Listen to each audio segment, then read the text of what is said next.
versículo 20. Vê se o amigo, amiga que está do seu lado conseguiu achar. Se ele não achou, divida com ela a leitura, divida com ele, né? Se ele está sem Bíblia ou ela está sem Bíblia, fala: olha aqui, minha amiga, aqui, meu amigo, aqui que nós vamos ler, tá? Isso. Juízes 16, verso de número 20. Nós temos aqui duas traduções. Eu vou ler com a minha tradução na Bíblia, mas também temos, né, Larissa, a tradução corrigida, revista e corrigida. Mas vamos começar com essa. Diz assim, amados: e disse ela: os filisteus vêm sobre ti, Sansão. Tendo ele despertado do seu sono, disse consigo mesmo. Ele não disse para Deus, ele disse para ele: sairei ainda esta vez, como dantes, e me livrarei. Porque ele não sabia ainda que já o Senhor se tinha retirado dele. Ele pensou que iria sacudir, ele pensou que iria arrebentar, que iria vencer os filisteus, mas ele não sabia que Deus já não estava mais com ele. Eu vou ler mais uma vez, amados. E disse ela quem? A Dalila. História de Sansão e Dalila, você conhece? Os filisteus vêm sobre ti, Sansão. Tendo ele despertado do seu sono, disse consigo mesmo: sairei ainda esta vez, como dantes, e me livrarei. Porque ele ainda não sabia que já o Senhor se tinha retirado dele. Ele pensou que seria como da outra vez. Vai ser como da outra vez. Ele se acostumou com Deus e com a presença de Deus. Isso é um perigo, né, gente? Se acostumar com a presença de Deus. Isso é um perigo, se acomodar. Agora, olha a diferença desse discurso. Olha só esse discurso: sairei eu outra vez, e me livrarei, como antes me livrei. Olha a diferença desse discurso. Parabéns, tá, Islane? Batizou ontem nas águas, né? Batizou lá na Pajuçara ontem. Quem viu a foto? Você viu? Está aqui na frente, vai participar da ceia. A água estava boa, né? Me dá nem vontade de sair. Vamos voltar para a palavra, gente? Sairei como antes. Olha a diferença desse discurso para o de Davi. Vamos comigo aqui no Salmo 59 agora. Abre lá no Salmo 59. Olha a humildade de Davi e o temor que ele tinha de Deus. Salmos 56, versículo 9.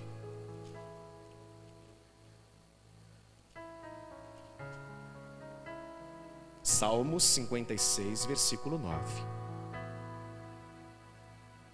Diz assim: Davi dizendo: no dia em que eu te invocar, Senhor, baterão em retirada os meus inimigos. Bem sei isto, que Deus é por mim. Ao contrário de Sansão, sairei eu mais uma vez e vou me livrar, como dantes me livrei. Davi está dizendo: eu sei que quando eu te clamar, meu Pai, todos os meus inimigos vão recuar e vão se afastar de mim. E isso eu sei, porque Deus é comigo.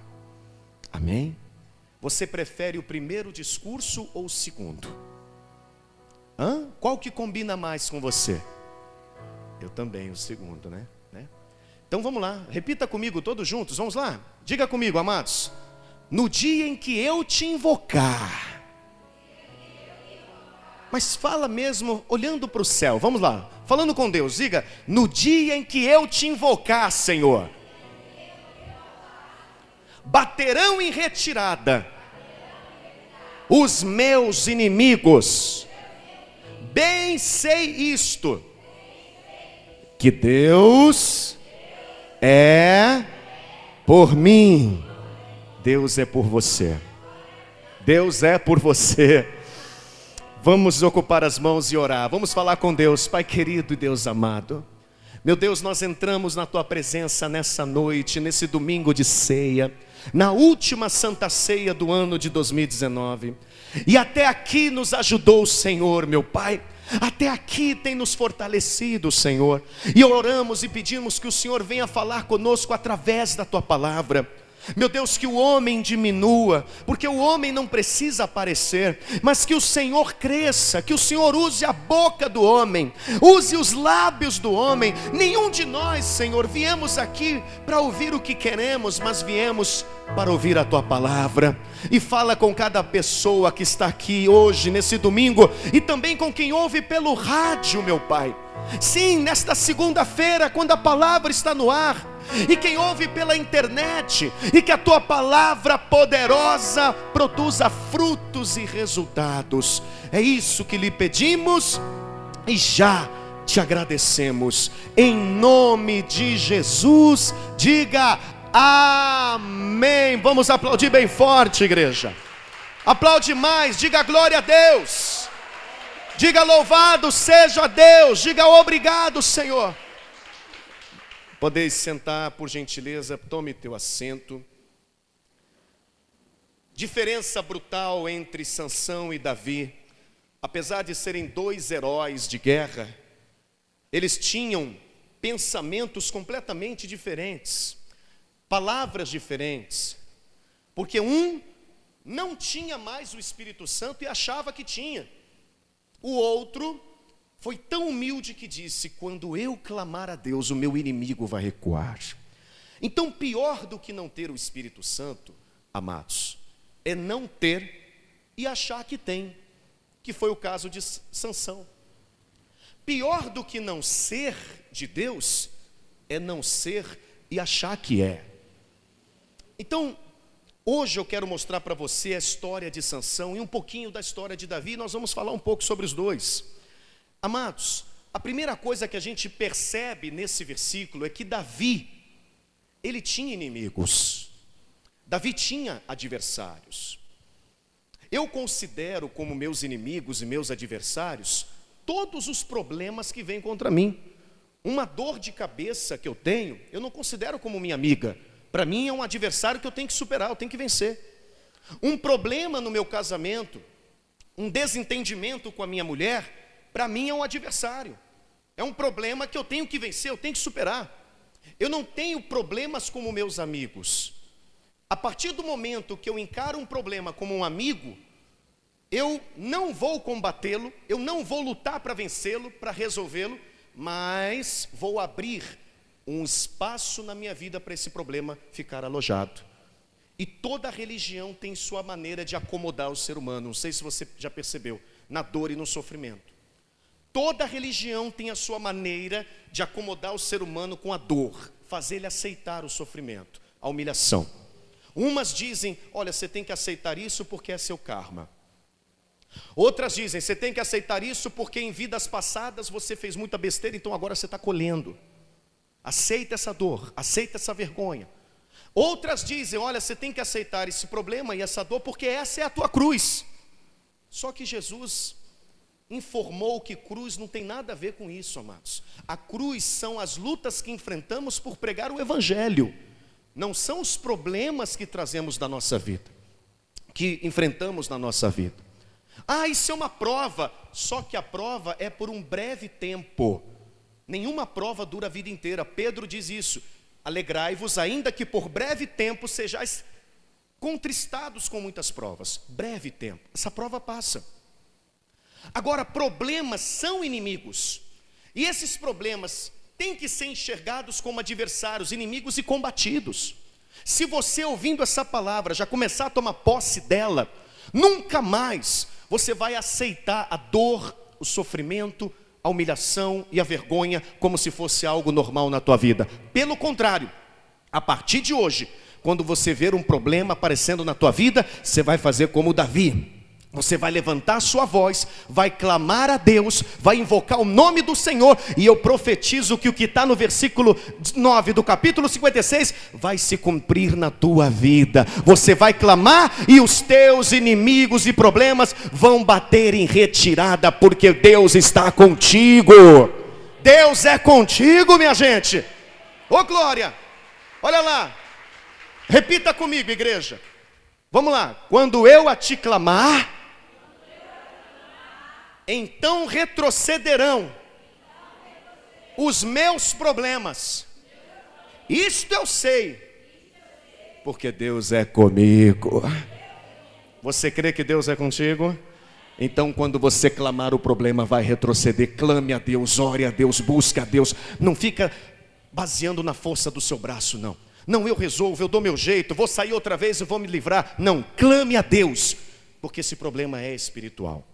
E quando você clamar, ele vai retroceder, ele vai recuar. Não porque você é forte, não porque você é um Sansão, mas porque Deus é contigo e é comigo também. Deus é conosco.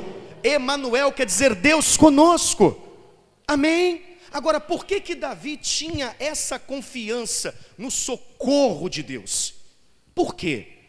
Porque Davi tinha votos com Deus. E Deus tinha votos sobre Davi.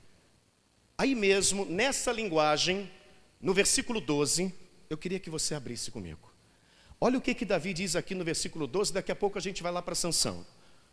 Davi diz assim: os teus votos estão sobre mim. Não é interessante isso, gente? Olha que revelação.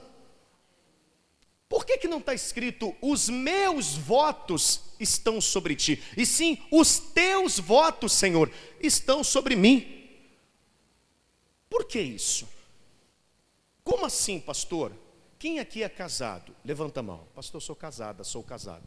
Quando você foi se casar, lá no cartório, você foi diante do juiz de paz ou diante do pastor. Naquele dia, você se casou consigo mesma? Eu sou bonita, eu sou lindo, então vou casar comigo mesmo. Foi assim? Você se casou com alguém. Os teus votos estavam sobre alguém. Você escolheu a mulher da sua vida, o homem da sua vida. E naquele dia você fez votos com aquela pessoa. Então os teus votos ficaram nela. Te amarei, cuidarei de ti, serei fiel a ti, não te abandonarei, nem na saúde, nem na doença. Isso foram votos que você fez diante de Deus. Você linkou seus votos com aquela pessoa e com Deus. E ela, em contrapartida, também fez votos contigo. Eu vou te amar, não vou te abandonar, estarei contigo na saúde, na doença, na riqueza. Sim ou não? Então, votos foram feitos de um para com o outro. Assim também é com Deus. Os votos de Deus estão sobre você quando os teus votos estão sobre Deus. Quando você faz voto com Deus, meu Deus, eu vou te servir, eu vou te obedecer, não vou dizer não à tua palavra, não vou me acovardar de pregar o evangelho, nunca mais eu me ajoelho diante de uma imagem. Meu Deus, entre o homem e o Senhor, eu prefiro o Senhor. Quando você faz voto com Deus, imediatamente Deus faz votos com você. Deus também tem palavra com você, como Ele fez com Abraão. Serei contigo, te abençoarei, te multiplicarei. Deus tem votos sobre você. Davi está dizendo, os votos de Deus estão sobre mim, e por isso te adorarei e renderei graças. Diga amém. Agora entenda, Deus não faz voto com o homem cauda ou a mulher cauda. Existe o homem cauda e o homem cabeça, a mulher cauda e a mulher cabeça. O que é o homem cauda? É a pessoa que tem palavra, mas não cumpre. É a pessoa que empenha a palavra, mas não cumpre. O que ela fala não se escreve. É a pessoa que vota e quebra aquilo que votou. É a pessoa que não tem compromisso com Deus. Faz um pedido de oração, começa uma campanha e quebra. Começa um jejum. Eita, esqueci, me perdoa, Senhor, quebra o jejum. Ela faz um voto de ser fiel a Deus e por qualquer motivo, por qualquer aperto, ela já põe esse voto em xeque. Quer dizer, a pessoa, o homem cauda ou a mulher cauda, a pessoa que tem uma fé morta, ela não tem sobre si os votos de Deus. Porque ela até mostra que tem fé, mas ela não cumpre o que ela promete. Diz que vai parar de fumar, amassa o primeiro maço, joga no lixo, daqui a pouco está pegando o maço de novo. Diz que vai parar de beber, joga a bebida fora, daqui a pouco está indo lá comprar mais uma. Diz que vai parar de entrar na pornografia, mas nunca para. Então, esse tipo de pessoa está até dentro da igreja. Até ora, até louva, até clama, mas quebra a sua fidelidade com Deus. Então, o homem cauda tem uma fé morta. Ele por fora tem fé, mas por dentro é morto. Você olha de longe para a pessoa e parece que ela é de Deus. Parece que ela tem unção, parece que ela é forte. Mas por dentro ela está quebrando leis com Deus. Regras, votos. Ela não leva Deus a sério. Parece que é de Deus, mas está morta por dentro. E a fé sem obras é? Quem já viu aqui um carro em ponto morto, descendo uma ladeira? Levanta a mão. Pastor, eu já vi. Hoje em dia os carros são mais automáticos, né? Nem pode. Mas antes tinha os carros, ainda tem, que você olhava para o carro, ele está descendo a ladeira, e você pensa, puxa, o motor está funcionando, o carro está andando, ó. Mas aí você chega perto e bota o ouvido, está desligado. Porque ele está na banguela. Não é assim que se fala?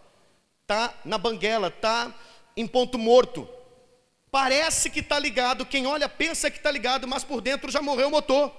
É só uma questão de tempo para esse carro parar. Então assim estão muitas pessoas. Elas estão na igreja, estão louvando, estão orando, mas por dentro estão com uma fé morta, porque não há obras, não há obediência, não há atitude, só votos quebrados. O que mais existe, amado, hoje em dia são cristãos, crentes, o crente banguela, crente ponto morto. Cristãos que estão como um carro na banguela. Parece que está andando, parece que está acelerando, só que ela está no embalo da descida. Não tem aceleração. A única coisa que tem na pessoa é o embalo da descida. Então ela está indo para a igreja, louvando, vai, só que ela não vai por fé mesmo, por prática, por obediência, porque ela ama a palavra. Não, ela está indo por impulso, empurrada. É como aquele carro que está na banguela, e uma hora esse carro vai parar. Todo cristão que não vem à igreja em busca de compromisso com Deus, de obediência, de cumprir votos com Deus, é como um carro na banguela, está indo por impulso, está indo na ladeira abaixo. Uma hora vai parar, e quando parar ela sai da igreja. Quando acabar o gás, quando acabar o impulso, ela desiste. Quem está entendendo, diga amém. Tem um monte de crente andando na banguela espiritual. O motor está andando, mas o motor já morreu há muito tempo. A fé é morta. Você está compreendendo? Sim ou não? Quem lembra do Ayrton Senna? Levanta a mão. Eu gostava do Ayrton Senna. O Senna, ele dizia, eu tenho que acelerar, acelerar, acelerar, acelerar até vencer. Eu não posso parar de acelerar. Então o meu câmbio pode estar quebrado, meu volante pode estar torto, a roda pode estar difícil, o combustível está quase acabando, mas eu não posso parar de acelerar. Porque se eu parar de acelerar, eu não chego, eu não sou campeão. No mundo espiritual não é diferente, amado. Nós estamos numa pista, numa corrida, até chegar à linha de chegada, que é a glória, a salvação, a eternidade. E nós não podemos parar de acelerar, nunca tirar o pé do acelerador. Acelerar é produzir obras, é obedecer, é cumprir os votos que eu tenho com Deus. Amém? Agora, tinha um segundo piloto brasileiro. Quem lembra do segundo piloto que tinha fama de chegar sempre em segundo? Hã? Qual era o nome dele? Rubinho? Rapaz, eu nem falei. Era esse mesmo que vocês tinham falado? Ele mesmo. Eu lembro, eu gostava dele. Eu sempre achei que ele é um bom piloto, sempre achei que ele era um bom piloto. Só que um dia, ele dirigindo uma Ferrari, na última volta, ele conversa com o pessoal da equipe, olha, eu tenho que abastecer, eu tenho que abastecer. O pessoal da equipe diz para ele, você deve lembrar disso. Não, você tem que acelerar, senão você não vai vencer. Mas se eu acelerar, vai acabar o combustível, é que eu não vou vencer. Não, vai em frente, vai em frente. E ele foi. E o carro foi parando, e um monte de gente foi avançando. Ele até venceu alguns, mas dentro de uma Ferrari, perdeu por falta de combustível. Aonde eu quero chegar? A tua fé pode ser uma Ferrari. Pode ser uma fé poderosa. A tua fé pode ser grande, pode ser uma fé maravilhosa, mas se ela não tem obras, é como uma Ferrari sem combustível. É como um carro sem motor, um peito sem coração. É como um casamento sem amor. Daria até uma poesia, sim ou não? Você não é mole, hein? Então, uma fé sem obra. Vamos comigo aqui, pega a palavra de Deus. Vamos em Tiago. Abre lá em Tiago, capítulo 2, versículos 17. Tem obras, então tem fé. Não tem obras, não adianta dizer que tem fé. Pode até dizer que tem fé, pode gritar, pode ser como Sansão: sairei e me livrarei. Se não tem obras, a fé está morta, querida, querido. É um carro sem motor. Tiago 2,17, amados, vamos lá. Assim também a fé, se não tiver obras, ela é morta em si mesma. Uma fé defunta. Só tem que enterrar, porque não tem obras. Então, quando a tua fé não está morta, o teu motor não desliga. Quando a tua fé não está morta, pode vir as curvas da vida. E o que representam as curvas da vida? As invertidas da vida, os problemas da vida, onde você tem que dar uma desacelerada. Você tem que pensar mais um pouquinho antes de agir. Você tem que esfriar a cabeça. Vai vir as curvas da vida, vão vir os problemas da vida. As curvas você vai diminuir, mas não vai desligar o motor. Deus está usando a minha boca para falar contigo. Você está enfrentando lutas, problemas, obstáculos. É muita curva que está vindo, mas não desliga esse motor. Continua acelerando, continua buscando, continua clamando. Porque quando você clamar, teus inimigos vão retroceder, porque Deus é contigo. Acelera, minha gente. Pode aplaudir o Senhor. Fala para quem está do teu lado: você pode até diminuir na curva. Pastor, eu dei uma diminuída, uma reservada aqui, sabe, para orar mais. Mas não desliga o motor, minha irmã. Amém? Não desliga o motor não. Continua orando, continua buscando, continua praticando a palavra de Deus. Vamos lá. Continua, versículo 18. Mas dirá alguém: tu tens fé e eu tenho obras. Mostra-me a tua fé sem as tuas obras. Você tem fé? Então me mostra sem tuas obras. Como é que eu posso saber que você tem fé se você não tem obras? Como? Por isso que a Bíblia diz que no livro do Apocalipse 22, e foi aberto o livro das obras, e os que estavam ali foram julgados, cada um segundo as suas obras. Nós não somos salvos só pela fé, somos salvos também pelas obras, somos julgados pelas obras, gente. E eu te mostrarei a minha fé pelas minhas obras. A minha fé é inabalável, pastor. A minha fé ninguém toca, pastor. A minha fé ninguém desliga, pastor. A minha fé não morre, pastor. Sabe por quê? Porque a minha fé tem obras. Eu busco, eu clamo, eu obedeço, eu pratico. E é por isso que Deus é comigo. Eu te mostrarei a minha fé pelas minhas obras. Continua. Tu crês que há um só Deus? Quem crê que há um só Deus? Fazes bem, mas até os demônios creem e tremem. Então ter fé só não basta. Você sabia que o demônio tem mais fé do que Abraão? Abraão, pastor, o pai na fé, o senhor não está blasfemando não? Não, o demônio tem mais fé do que Abraão. O demônio tem mais fé do que a gente. O demônio tem mais fé do que a igreja junta. Sabe por quê? Quem aqui já viu Deus? Levanta a mão. Você já viu Deus? Quem aqui já viu Jesus? Quem aqui já viu o céu? Levanta a mão. Ô, irmã. Fala isso não, hein? Quem já viu a glória? Levanta a mão. Pastor, já fui lá na glória, já viu o céu. Você já viu o céu pela fé, pelo sonho, né? Você olhou o céu assim, estou falando na glória. Quem já viu a glória de Deus? Lá em cima. Ninguém. Né? Hoje a irmã à tarde levantou a mão. Falei: a senhora viu a glória? Então morreu e voltou. Ninguém. Quem já viu o Espírito Santo? Nunca viu? Quem já viu o inferno? Ô pastor, aí mesmo que eu não quero ver. Pois os demônios já viram Deus. Os demônios já viram a glória, o céu. Os demônios já viram os anjos. Os demônios já viram o inferno. E a Bíblia diz que quando eles sabem que Deus está no lugar, eles tremem. Tem alguém aqui tremendo? Quem crê que Deus está aqui? Tem alguém tremendo? Não. Eu estou tremendo? Também não. Por que não? Se a gente tem fé. Porque a nossa fé, apesar de ser grande, ainda não chega perto da fé dos demônios. Porque eles têm tanta fé que eles tremem. Mas por que os demônios não são abençoados? Por que eles não são salvos? Porque eles têm fé, mas não têm obras. Então a gente é salvo só pelas obras, só pela fé? Não, mas também pelas obras, porque se eu fosse salvo só pela fé, então os demônios também seriam. Olha o restante, gente. Mas, ó homem vão, queres tu saber que a fé sem obras é morta? Porventura Abraão, nosso pai, quando foi justificado pelas obras. Abraão foi salvo pelas obras, quando ofereceu sobre o altar Isaque, seu filho. Isaque, aquela oferta que Deus pediu para ele, porque Isaque era o maior tesouro da vida dele.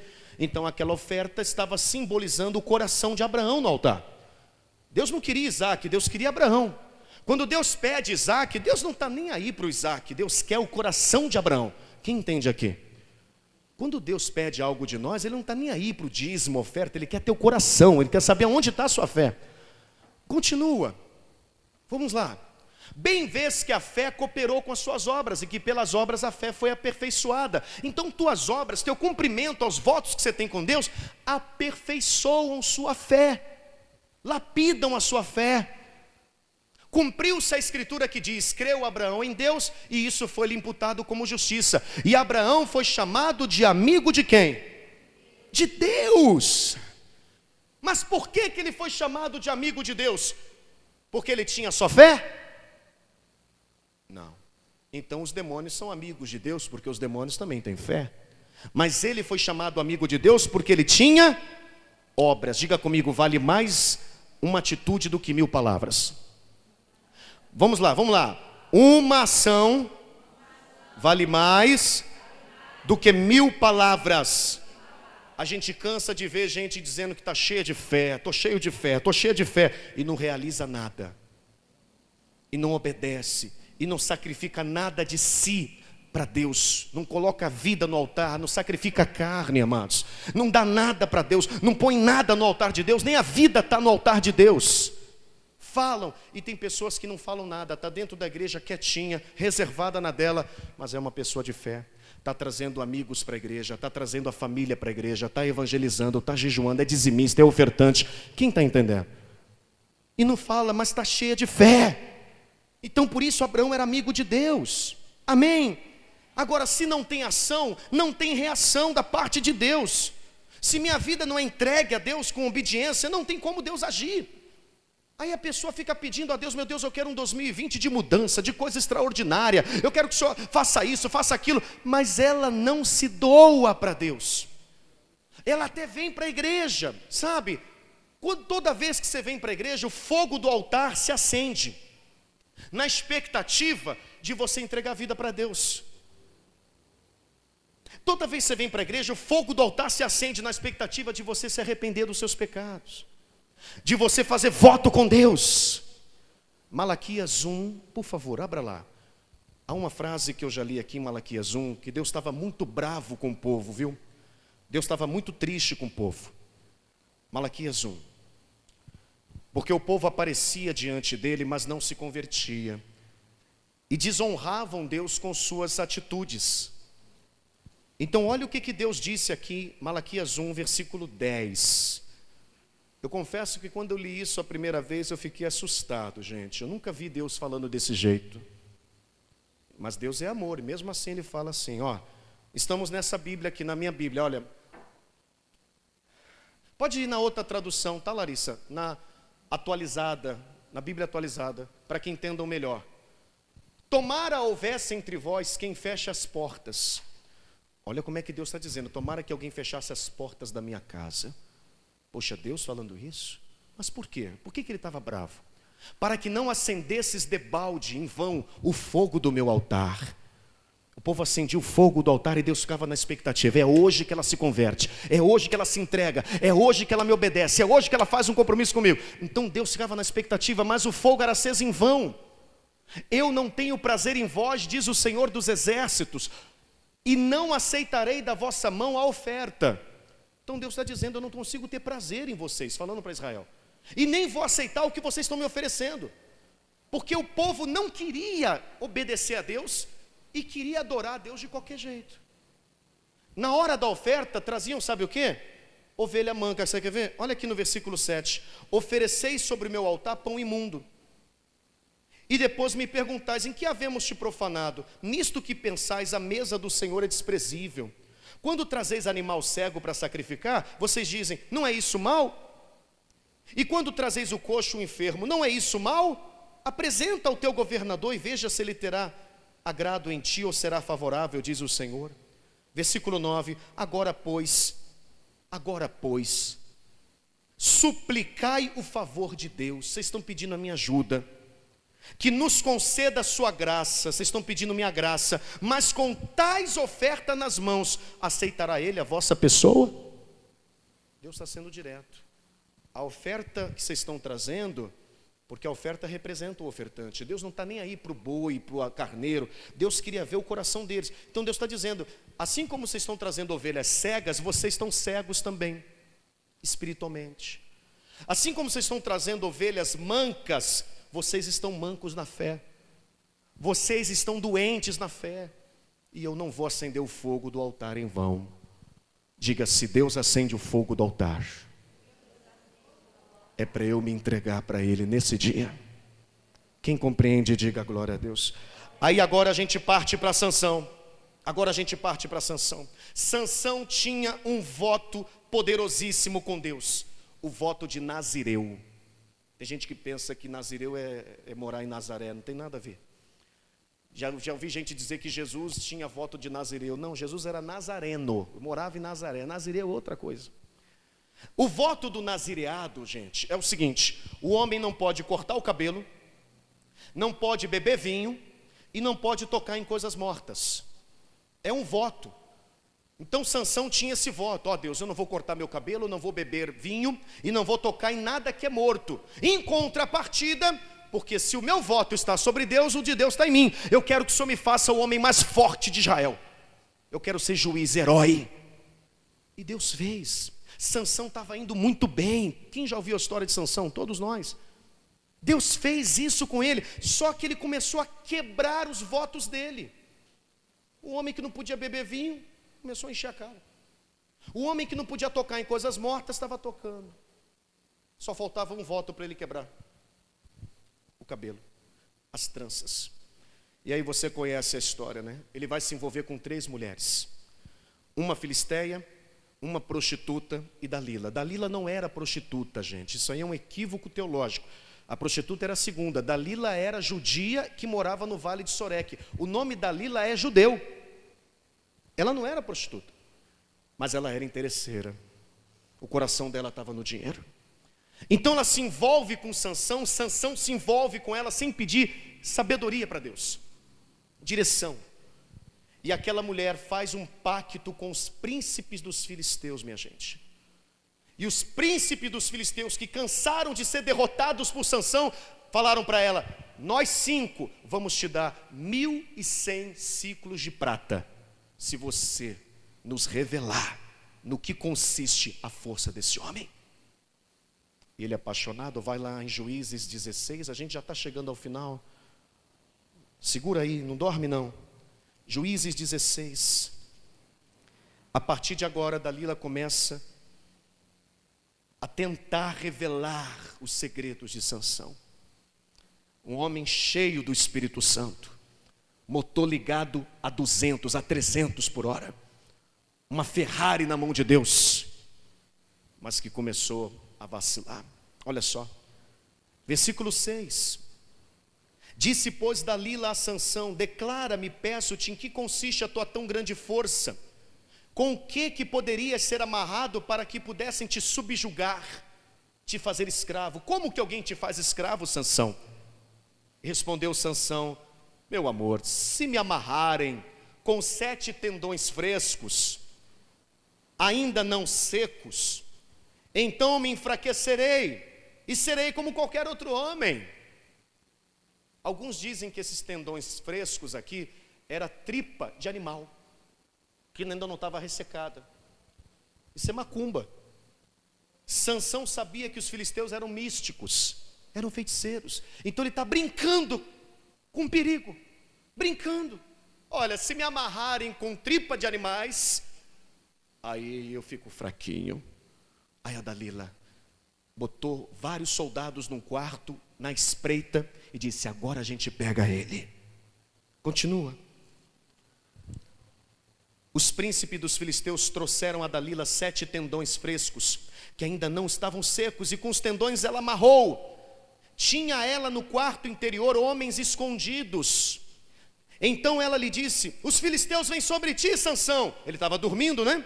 E quebrou ele os tendões, como se quebra o fio de estopa chamuscada, e assim não se soube no que lhe consistia a sua força. Disse Dalila a Sansão: eis que zomba de mim, e me disseste mentiras. Ora, declara-me, peço-te, com o que poderia ser amarrado?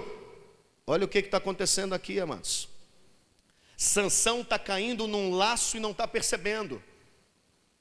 Ele não está percebendo. E ele lhe disse: tá bom, meu amor, tá bom, se me amarrarem bem com cordas novas. Isso aqui é macumba. Corda, pega 7 cordas novas, 7 sabonete virgem. Isso é macumba. Mas ele está brincando. Se me amarrarem com 7 cordas novas, que não se tenha feito nenhuma obra, então me enfraquecerei e serei como qualquer outro homem. Dalila então tomou cordas novas, o amarrou e disse: os filisteus vêm sobre ti, Sansão. E tinha ela no quarto interior homens escondidos. Amado, olha para mim. Satanás está preparando uma cilada para nós, para mim e para você. Ele quer fazer você quebrar o voto que você tem com Deus, a aliança que você tem com Deus. E ele já tem uma turma de demônios que estão escondidas à espreita, só esperando você cair, só esperando você dar uma brecha. Já está tudo preparado. E disse Sansão: sairei. Olha aqui no versículo de número 12. Dalila tomou as cordas, o amarrou. Quando ela disse isso, mesma coisa, Sansão rebentou as cordas. Versículo 13. Então disse a Sansão: até agora tem zombado de mim? Me tem dito mentiras, declara-me, como que eu poderia te amarrar? Aí ele diz assim: se teceres, versículo 13, se teceres as 7 tranças da minha cabeça. Está chegando perto, sim ou não? Está chegando perto ou não está? Um abismo chama outro abismo. Olha o diabo, como é que ele vai fazendo com a pessoa para ela quebrar o voto, ó. Vai devagarzinho. Vai devagarzinho, ó. Vai empurrando devagarzinho, que uma hora ele cede. Uma hora ela cede. Vai que uma hora ela quebra o voto que ela tem com Deus. Já está nas tranças. Se me amarrarem com as minhas tranças, então amarraram as tranças. Sansão, os filisteus vêm contra ti. Ele se levanta, fala: vou quebrar tudo, vou arrebentar tudo, vou sacudir, e destrói tudo. E aí, para encerrar, no versículo 15, ela dá o golpe final. A Dalila era astuta, ó. Então ela disse: como dizes que me amas? Apelou para o emocional. Amado, o diabo ele vai mexer com o teu emocional para tentar fazer você quebrar suas alianças e votos com Deus. Como dizes que me amas, se não está comigo o teu coração? Olha lá, porque o coração só está com outra pessoa se abrir para ela. Quem ama não tem segredos com a pessoa amada, quem compreende? O coração só está com alguém se ele for aberto, porque quem ama não tem segredo, ela está apelando para o lado emocional. Diabo, você me ama desse jeito? Não era nem para a gente ter segredos, e você esconde de mim isso? Então quer dizer que Deus é mais importante do que eu? Abre para mim. Aí ele se abre. Versículo 16. Importunando ela todos os dias com as suas palavras. Fala para quem está do teu lado assim: quer vencer? Corte as primeiras palavras. Amém? Corte a primeira mensagenzinha. Quer vencer ou não quer? Importunando ele com as primeiras palavras. O diabo usa palavras para te desviar, para te fazer quebrar seus votos conjugais. seus votos com Deus. O irmão foi na casa de uma irmã, falou: irmã, cadê aquele menino que vinha sempre aqui? Aquele menino estava sempre assim: ele foi embora, depois que a minha neta foi embora, ele foi embora também. Porque ele estava de cimiteza com a minha neta. Nunca ouvi essa palavra. Já ouviu essa palavra, cimiteza? Já ouviu cimiteza? Fala para quem está ao teu lado: corte a primeira cimiteza. Ele foi embora, que ele estava aqui só porque ele estava de cimiteza com a minha neta. A minha neta foi embora, ele foi também. Fala: está amarrado. Corte, meu irmão, corte. Importunando todos os dias com suas palavras, apoderou-se da alma dele uma impaciência de morrer, de matar. Na outra tradução está dizendo de morrer. Mesmo sabendo, mesmo sendo pressionado a ponto de querer morrer, ele não se afasta dessa mulher. Uma paixão demoníaca. Amém? Por que uma paixão demoníaca? Porque a mulher atazanava ele, perturbava ele, chantageava ele a ponto dele querer morrer ou matar. E ele não largava a mulher. Essa paixão demoníaca amarrou Sansão e levou ele a um fim totalmente diferente do que Deus tinha para ele. Deus queria que ele fosse herói. Ele seria um destruidor de demônios, mas o diabo está tentando destruí-lo. Versículo 20. E ela disse, porque agora Sansão dorme nos joelhos de Dalila e ela rapa a cabeça dele. Os filisteus vêm cortar. É interessante isso, porque os filisteus estavam no quarto. Quando ele disse que a força estava no cabelo, os 5 príncipes dos filisteus, os principados, vieram para assistir à humilhação dele. Ele disse, então vamos lá. Os 5 príncipes dos filisteus ficaram numa câmara dizendo: eu quero assistir o fracasso dele. Isso é Satanás. Quem está entendendo? Satanás quer assistir o teu fracasso, o meu fracasso. O diabo quer assistir a nossa quebra de voto com Deus, a gente sair da igreja, se afastar da igreja, pecar. O diabo quer assistir de perto, mas eu estou aqui para liberar uma palavra para frustrar o diabo. Ele não vai assistir a nossa derrota, porque maior é o que está em nós do que o que está no mundo lá fora. Você vai vencer toda a tentação que vier contra a sua vida, meu irmão. Diga: eu não sou Sansão. Diga: eu sou Davi. Versículo 20. E ela disse: os filisteus vêm sobre ti, Sansão. Tendo ele despertado do seu sono, disse consigo mesmo: sairei ainda desta vez como dantes e me livrarei. Porque ele não sabia que o motor já estava morto. Ele não sabia que ele estava na banguela. Ele não sabia que essa força não é de combustível, é só o embalo da ladeira. Não sabia que o Espírito Santo já tinha retirado dele. Quem está entendendo aqui? Sansão, deu um salto. Vou vencer como antes eu venci. Ele pensou que Deus ainda estava com ele. Ele pensou que ele ia sacudir. E ele é que foi sacudido. É um carro que está na banguela. Pergunta para o irmão: e aí, meu irmão, o motor está ligado? Não responde não. Mas o motor está ligado, amado? Sim ou não? O Espírito Santo foi embora. Pegaram Sansão, furaram os 2 olhos dele, colocaram ele debaixo do templo de Dagom, movendo uma moinha, assim, cego. E o homem que nasceu para ser herói, os filisteus chamaram ele e falaram: chama Sansão, porque ele tem que nos divertir. Aí chutavam ele para lá e para cá. Está aqui no versículo 25. Alegrando-se-lhes o coração, disseram: mandai vir Sansão para que nos divirta. Chama aquele palhaço lá. O homem que nasceu herói, para ser herói, porque quebrou seus votos com Deus e tomou uma decisão diferente, e alterou o seu futuro, porque Deus tinha um futuro lindo. O homem que nasceu para ser herói, está morrendo como palhaço. Quem entende a palavra? Porque quebrou votos. Lá na cárcere, Sansão faz um clamor. Versículo 28. Sansão clamou ao Senhor e disse: Deus, peço-te que lembre-se de mim só dessa vez. Dá-me força só dessa vez para que me vingue dos filisteus, ao menos por um dos meus olhos. E o cabelo de Sansão começou a crescer, porque Deus é misericordioso.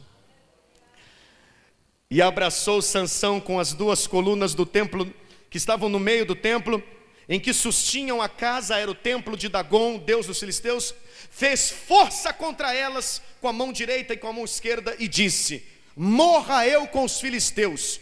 E inclinou-se com força e a casa caiu sobre os príncipes e sobre todo o povo que nela estavam, e foram mais os que ele matou na sua morte do que os que ele matou quando estava vivo. Deus ainda reservou um fim não tão vergonhoso, né? Mas ele podia ter tido um fim bem melhor. Quem crê nessa palavra? Quem crê que voto não é para ser quebrado? Levanta a mão. Quem crê que a gente tem que pagar os votos? Então fique de pé, amado. O diabo vai tentar fazer de tudo para você quebrar os votos que você tem com Deus, com a tua esposa, com o teu casamento. Sabe, eu vou te falar uma verdade. O segredo do crescimento, da bênção, não é técnica. Eu preciso ter uma técnica. Não, o segredo não é técnica. O segredo da vitória não é técnica. O segredo da vitória não é métodos. O segredo da vitória não está na sabedoria humana, na inteligência humana. O segredo da vitória, amado, é o Espírito Santo. Perdeu ele, perdeu tudo. Quem compreende, levanta a mão. Perdeu o Espírito, perdeu tudo. Eu escutei um depoimento de um pastor. Eu achei tão bonito esse testemunho dele. Ele é um pastor estadual, então ele tem várias igrejas debaixo da sua liderança. E uma das igrejas dele foi roubada, foi assaltado. Levaram tudo, gente. Levaram tudo que você possa imaginar. Levaram cadeira, levaram instrumento, parece que pararam um caminhão na porta da igreja. Roubaram tudo, só deixou as paredes. Aí ele, que é o estadual responsável, teve que ir lá. Quando ele chegou lá, o delegado da cidade era membro da igreja. O delegado falou assim: pastor, eu estou aqui com os meus agentes, faz uma lista, porque eu vou catar um por um que fez isso. Delegado. Aí o pastor falou assim: doutor, delegado, tem um restaurante aqui perto, vamos comer? O senhor não está preocupado não? Vamos lá. Aí ele foi. Aí o delegado comeu, os agentes comeram. O delegado, depois que comeu, disse para ele assim: e aí, pastor, passa a lista para mim que eu vou atrás desses cabras. Tudo que eles roubaram, eles vão ter que devolver. O pastor disse assim: delegado, teu problema era fome. O senhor estava com fome. O senhor estava com fome. Fica calmo. Eu não vou passar lista nenhuma do que levaram. Mas por que não? Porque eles levaram tudo, só deixaram duas coisas. Duas coisas eles não levaram: a minha Bíblia e o Espírito Santo. E com essas duas coisas eu vou restituir e resgatar tudo diante de Deus. Podem levar tudo até dessa igreja, amados. Podem levar membros, podem levar obreiros, podem levar instrumento, podem levar tudo, podem levar tudo. O diabo pode tentar levar tudo de você. Pode tentar levar teu marido, tua esposa, pode tentar levar teu carro, banco, pode tentar levar tudo. Se ele não levou o Espírito Santo, e ele não pode levar, e não levou a tua Bíblia, eu libero essa palavra: nós vamos resgatar e restituir tudo que Deus nos deu. Deus vai restaurar a tua vida em nome de Jesus. Pode aplaudir o Senhor. Diga: o segredo é não perder o Espírito Santo. Perdeu o Espírito Santo, o carro morreu. Aí fica na banguela, né? A pessoa está indo, mais uma hora para. Coloque a mão sobre o coração. Feche os seus olhos.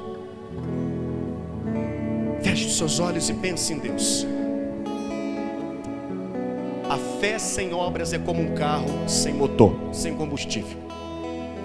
Tem que ter obras, tem que cumprir a palavra, tem que honrar os votos. Então, se você ouviu essa palavra, hoje Deus quer fazer voto contigo.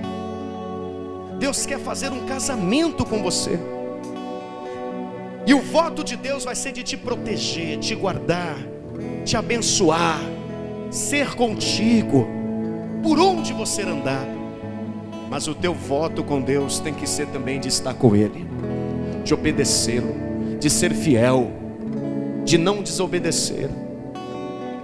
E se vocês dois fizerem votos um com o outro, aí haverá o casamento mais lindo que já existiu. O casamento entre o Criador e a sua criatura, entre Deus e você. Então quantos aqui nessa noite querem entregar a vida para Jesus? Pastor, eu quero. Levanta a mão direita, amado, amada, nós vamos orar por você. Tem alguém que quer entregar a vida para Jesus hoje? Que quer fazer esse voto com Deus? Se tiver, levante a mão. Não tenha medo, nem vergonha. Levante a mão. Pastor, eu quero. Pastor Rodrigo, eu já fiz isso, mas eu me afastei. Eu me desviei, pastor. E hoje eu estou voltando para o braço de Deus. Hoje eu estou voltando. Eu não quero ser como Sansão, pastor. Eu não quero ser como um carro em ponto morto, desligado, que só está andando no impulso. A pessoa que tem obra, não tem fé, mas não tem obra, é como um carro desligado. Ela só vai para a igreja se empurrar. Tudo na vida dela é empurrando. Tem que alguém empurrar, tem que alguém incentivar. Se ninguém incentivar, ela não acelera, ela não vem. Pastor, eu não quero ser assim. Eu quero acelerar. Eu quero praticar, eu quero obedecer. Então você estava afastado, afastada. Liga esse motor, vai. Liga porque tem combustível aí dentro. Se você quer voltar para Jesus, levante a mão, amado. Eu vou orar por você. Tem alguém afastado ou afastada? Levante a mão. Se tiver, nós vamos orar, nós vamos clamar. Não tenha vergonha não. Pastor Rodrigo, eu já estou firme, porém a minha gasolina está no vermelho. Já viu quando acende a luzinha amarela? Está no cheiro, né? Às vezes a gente fala assim: eita, meu carro está no cheiro. O cheiro da gasolina. Você não pode deixar chegar nesse ponto. Vamos orar para Deus fortalecer a nossa fé? Sim ou não? Vamos orar para ter fé e obra junto? Então feche os seus olhos de todo o coração, amado. Vamos clamar, porque Davi disse: quando eu clamo, meus inimigos retrocedem. Diga comigo: Senhor meu Deus, Senhor meu Pai, eu ouvi a tua palavra, e eu não vou ser como um carro em ponto morto. Eu não vou ser empurrada por ninguém. Eu não aceito uma fé sem obras, sem obediência, sem atitudes, meu Pai. Pai querido, se porventura eu estava quase parando, acende novamente a chama que há em mim. Anima, Senhor, a minha alma e o meu espírito. Aumenta a minha fé e aumenta minhas obras, porque eu não vou parar. Nada vai me fazer parar. Eu não sou Sansão. Diga: eu sou Davi. Comece a falar com Deus, igreja.